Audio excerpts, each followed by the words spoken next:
4PM Delhi देख रहे हैं आप और मैं हूं आपके साथ शाहीन खान। इस समय मैं दिल्ली के गांधी पीस फाउंडेशन में मौजूद हूं, जहां पर डेमोक्रेसी फॉर पीपल की गोल्डन जुबली सेलिब्रेट की जा रही है। आपको बता दें, ये संस्था 1974 में खुद गांधी जी और जयप्रकाश ने मिलकर के दोनों ने इसकी स्थापना की थी और आज इस संस्था की जो है गोल्डन जुबली पूरी हो गई, जिसके उपलक्ष्य में आज फॉर्मर जस्टिस मदन लाकुर भी इस पूरे प्रोग्राम में शामिल हुए। तमाम लोग यहाँ पे पहुँचे हैं, लोगों से जुड़ते हैं कि गोल्डन जुबली पर वो डेमोक्रेसी को लेकर के, संविधान को लेकर के क्या कुछ सोचते हैं और देश में जो हालात है क्या पूरी तरीके से वो डेमोक्रेसी के अगेंस्ट लोगों से जुड़ते हैं, जानते हैं उनकी राय।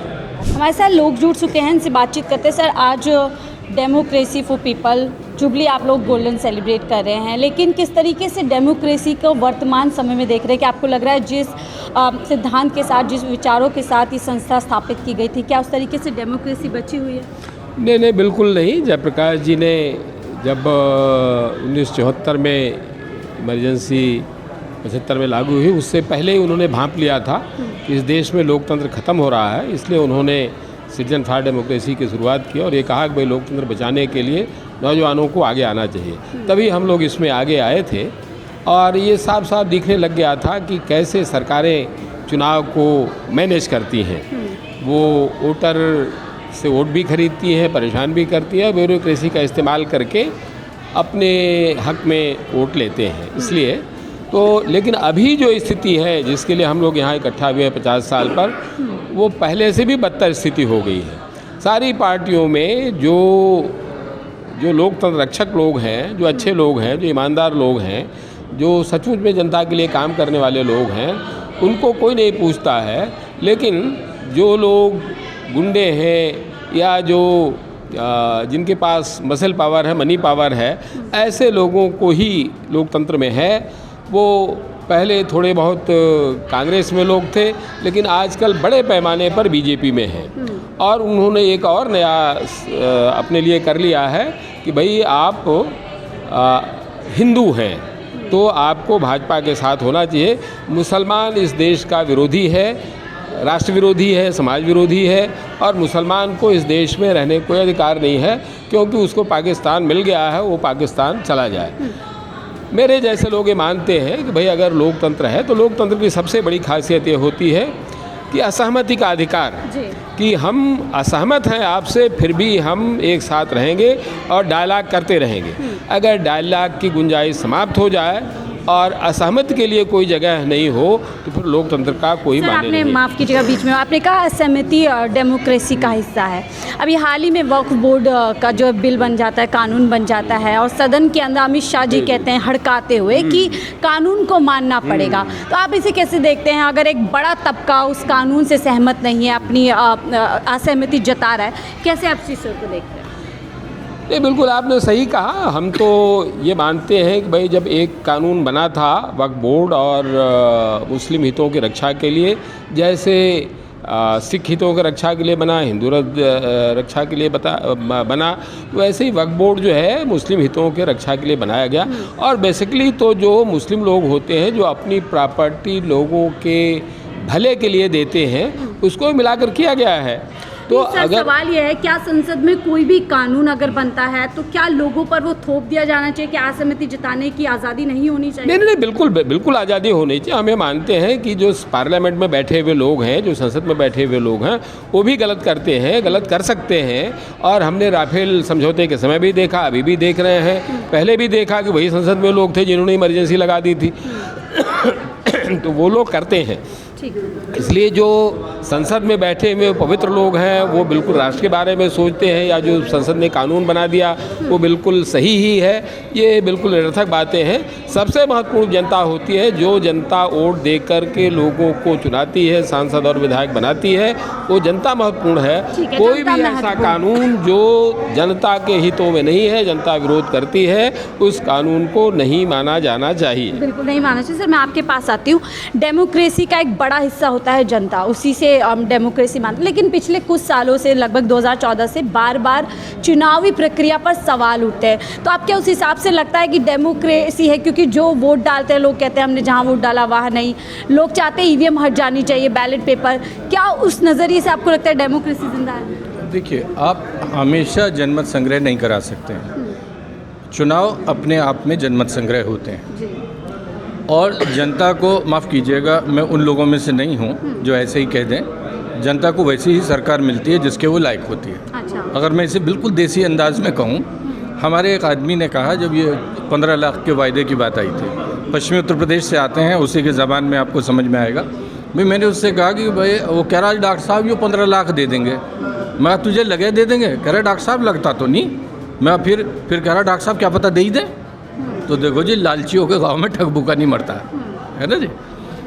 अब तेरे वादे पे यकीन होता तो खुशी से मरना जाते हम, तो ये मरे तो जा रहे हैं, इन्हें वादे पे भी यकीन है।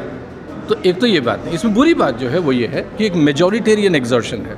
डेमोक्रेसी सिर्फ मेजॉरिटी नहीं है, बहुमत नहीं है। डेमोक्रेसी पार्टिसिपेशन भी है, स्टेक होल्डर्स के स्टेक भी है। तो तमाम जो मुख्तलिफ फ़िरके हैं, तमाम जो जमातें हैं, आप ये नहीं कह सकते हैं कि साहब ये हुआ। यहाँ हमारा एतराज़ ये है उस वाले मुद्दे पे कि भाई इतनी देश की सबसे बड़ी पार्टी, दुनिया की पार्टी बताया जा रहा है, आपको एक आदमी नहीं मिलता एक 10-15 करोड़ लोगों में जिसको आप टिकट दे सकें। सिर्फ ये कहना कि जिताऊ, सिर्फ कहना कि जिताऊ कैंडिडेट मिलेगा, तो मतलब आपने तो न्याय को ख़त्म कर दिया है डेमोक्रेसी से, और जिताऊ महत्वपूर्ण हो गया।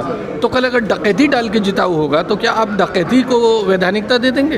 तो एक नैतिकता पक्ष होता है, दो पक्ष है। एक तो उसका मेजॉरिटी पक्ष है, चुनावी प्रक्रिया है जिसके मार्फत भाई वोट दिया जाता है। हम राजतंत्र में तो रहते नहीं कि वो बाहुबली महाबली की तरह वो कह रहे हैं कि मेरा वचन ही शासन है, उसमें तो हम नहीं रहते हैं। तो लेकिन हम रोज़ जनमत संग्रह भी नहीं कर सकते हैं। तो उसकी जो प्रक्रिया है, उसकी प्रक्रिया चुनावी है। उसको हम ये भी नहीं कर सकते हर 6 महीने पे चुनाव करने लगे, एक मियाद के साथ करेंगे, है ना। तो उस मियाद के साथ जब हम कह रहे हैं तो हमें उसे पर्याप्त समय भी देना पड़ेगा। हम रोज़ तो नहीं बदल सकते।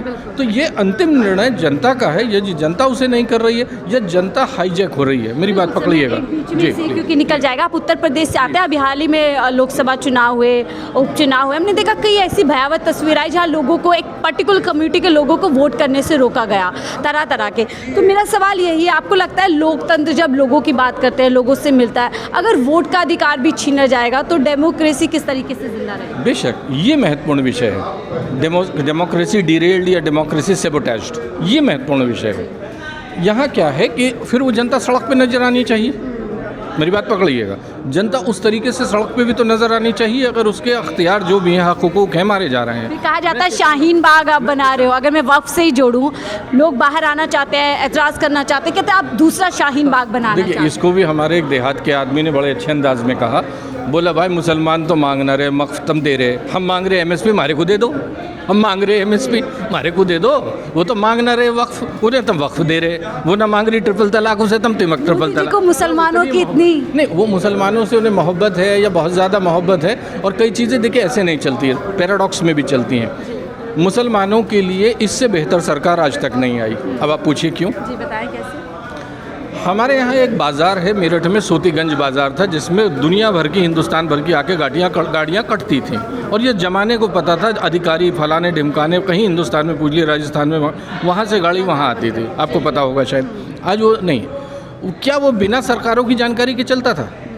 सोचिएगा, क्या ये संभव था कि हिंदुस्तान पाकिस्तान सब जगह उस चीज़ का पता है और वहाँ नहीं पता है? वहाँ के एक आदमी ने जो मुझे बात की, वो मेरे लिए आई ओपनर थी। उसने कहा डॉक्टर साहब, हम तो ज़िंदगी भर गड्ढे में पड़े रहे, ऐसे कामों में पड़े रहे, रोज़ पुलिस थाने के चक्कर काटते रहे। आज इसकी राड़ कटी है, मुसलमान आदमी है, उसने कहा आज इसकी राड़ कट गई, आज इसकी राड़ कटी है। तो मैंने तो, उसने कोई ब्रेड वगैरह की कोई एजेंसी कर ली है। डॉक्टर साहब, उससे बेहतर कमाता हूँ, सुकून का जीवन जीता हूँ। अब मैं जो कहने वाला हूँ उस पर गौर करिएगा। मुसलमानों को क्या फ़ायदा हुआ? वो कौम जो सोई हुई थी, वो कौम जिसके रहनुमा ने उन्हें कहा था कि इबादत से भी पहले इल्म, इबादत से भी पहले इल्म। मुसलमान इस देश पे लाइबिलिटी नहीं है। वो एक सेमी स्किल्ड या स्किल्ड लेबर कहिए या कुछ भी कहिए। और अगर ये पंचर वाले को हिकारत से देख रहे हैं तो हम चाय वाले को कैसे देखेंगे? तो देखिए, मैं इस बात से सहमत नहीं। मैं ये समझूं कि सेकेंडरी जी वो जो सिर्फ कामकाजी कौम थी, दस्तकार कौम थी, हुनरमंद कौम थी, वो रोज़ी रोज़गार तो कर लेती थी, लेकिन वो तालीम से दूर थी, एजुकेशन से दूर थी। आज वो आदमी, आप कह रहे थे कागज़ देखेंगे, कागज़ नहीं दिखाएंगे, आज वो कागज़ रख रहा है और मजबूत कागज़ रख रहा है। तो उस कौम में मजबूरी में ही से, जिसे कहते हैं ब्लेसिंग इन डिस्गाइज, मुझे दिक्कत अब उससे नहीं है। मुसलमान तो मुझे लग रहा है इस आजमाइश के दौर में बेहतर होकर निकलेगा। उसके बच्चे कामकाज में लग गए, पढ़ाई लिखाई में लग गए। मुझे दिक्कत अक्सरियत से है, बहुसंख्यक हिंदू से है, जो कि अब पढ़ाई लिखाई छोड़ के कावड़िया बन रहा है। तो जो दूसरी सरकारों ने मुसलमान को गड्ढे में डाला था, ये सरकार हिंदुओं को गड्ढे में डाल देगी। और अक्सर हिंदू करके असल में हिंदू को ही उन पार्टियों ने, उन सरकारों ने मुसलमान का बेवकूफ़ बना के बाड़े में रख के वोट लिया। ये हिंदुओं को बाड़े रख के हिंदू को कर रही हैं। पहले मुसलमान बर्बाद हुआ। बिल्कुल, बहुत अच्छी बात कही सर ने और बखूबी बताया कि कैसे एक कम्युनिटी को बार बार जो है उनका नाम ले लेकर के किस तरीके से असल में हिंदू कम्युनिटी इस पूरे जो है लोकतंत्र में जो है गड्ढे में जाती जाए। बहरहाल हम लोग चर्चा कर रहे थे कि लोकतंत्र किस तरीके से इस देश में दिख रहा है और दोनों ही सर ने बहुत बाखूबी बताया कि वाकई में लोकतंत्र इस देश में खत्म हो जाए। फिलहाल इस रिपोर्ट में इतना ही। देखते रहिए 4 पीएम।